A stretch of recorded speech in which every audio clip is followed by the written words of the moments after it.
This is Sister Zombie, a memoir by Anna Appleby. This podcast is performed by Angie Morency, written and produced by Harold Brody. For all information about music and sounds, including links to composers and tracks, go to sisterzombiessounds.info. When we last left our story, a shell-shocked Anna had questioned Chloe in the night on why she had murdered James.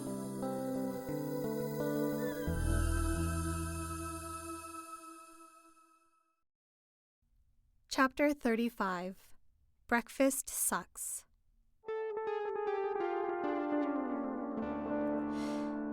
In the morning, I was alone in the kitchen in my favorite raggedy nightgown making pancakes. The irony of the situation was not lost on me. I was my mother, far too soon in my life's days, cooking for her errant children who were forever naughty and bound to be late for school. My face throbbed anew from the blow I had sustained. Chloe and me had an understanding from last night. It was unspoken. But as I stood there, glumly flipping gross little puds of dough, revolting things to be sure, I tried to remind myself this was no contest. I wasn't engaged in some back and forth with myself other.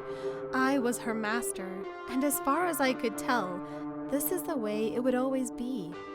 Hell, she couldn't even die unless I told her to die, so I figured. So I kept on flipping. It was the second time in my life I had ever made pancakes. Maybe zombies didn't care what they ate. Mom in the basement sure didn't.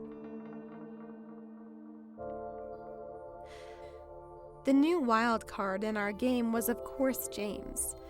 In the chaotic fracas that was the night before, James had eventually succumbed to Chloe's cooing commands, as if Chloe was now James's zombie priestess, not I. What rubbish, I thought.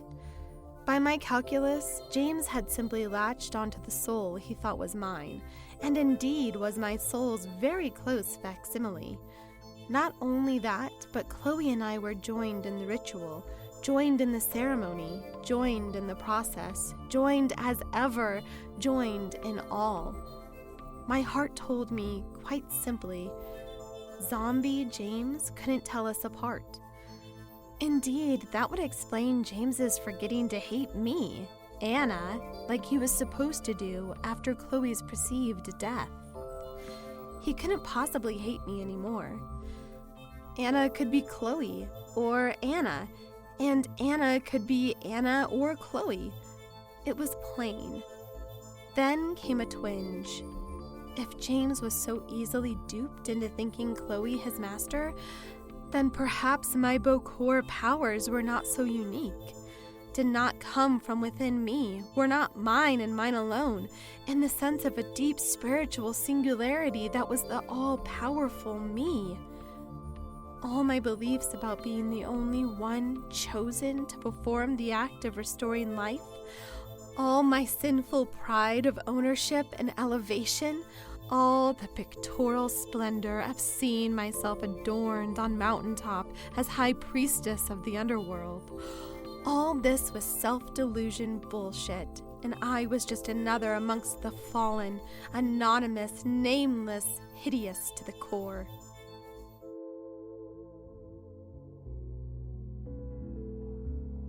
Okay, this was too much shit for a mind to take on in the morning. I had to put it aside for further research. Yes, I told myself, delay the pain, embrace that art.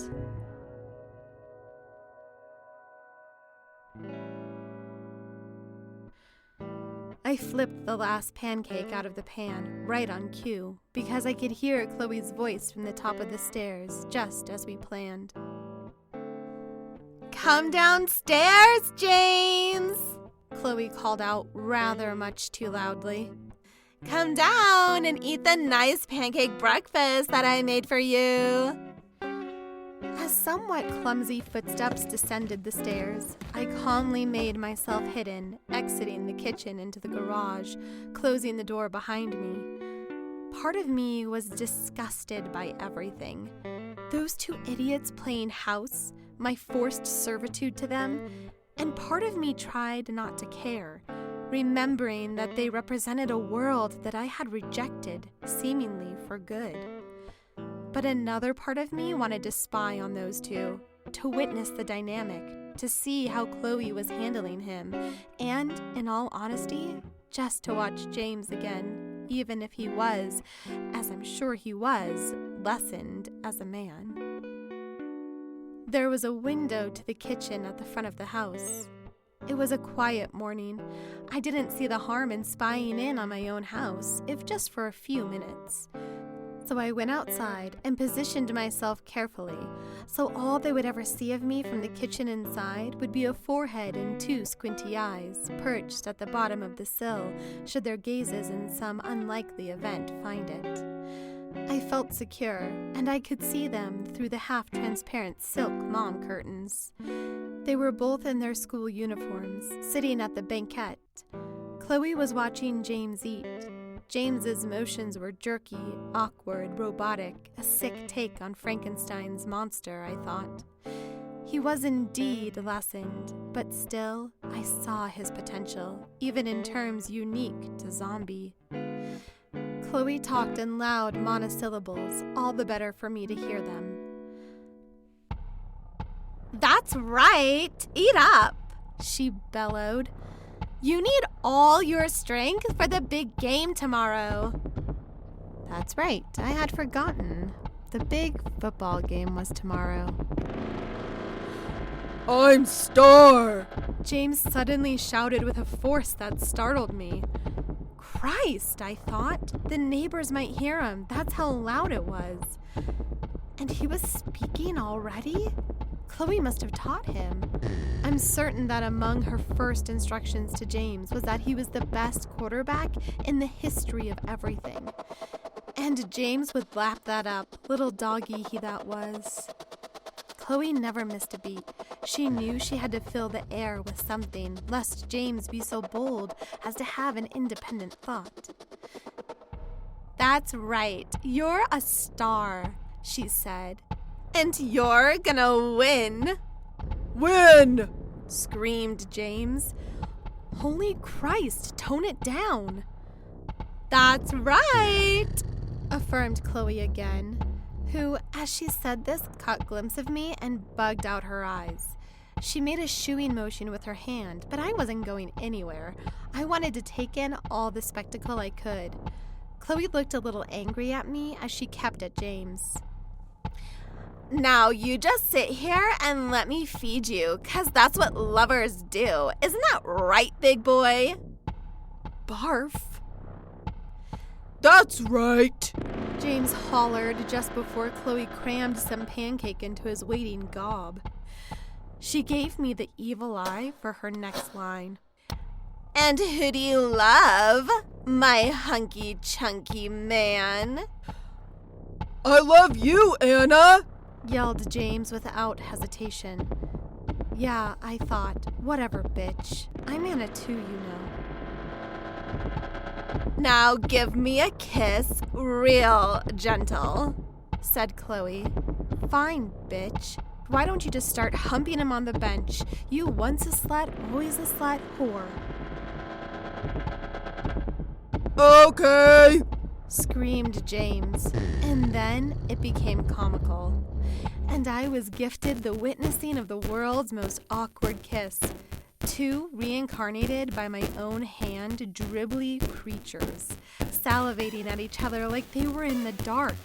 James jerking his head about, a baby bird pecking into his mama bird's mouth, while Chloe tried to guide him fruitlessly to rouse some romance, slurping at his lips with some real gusto. But really, in the end, just making zombie James giggle. And I'm pretty sure he cried out, "Stop it! It tickles!"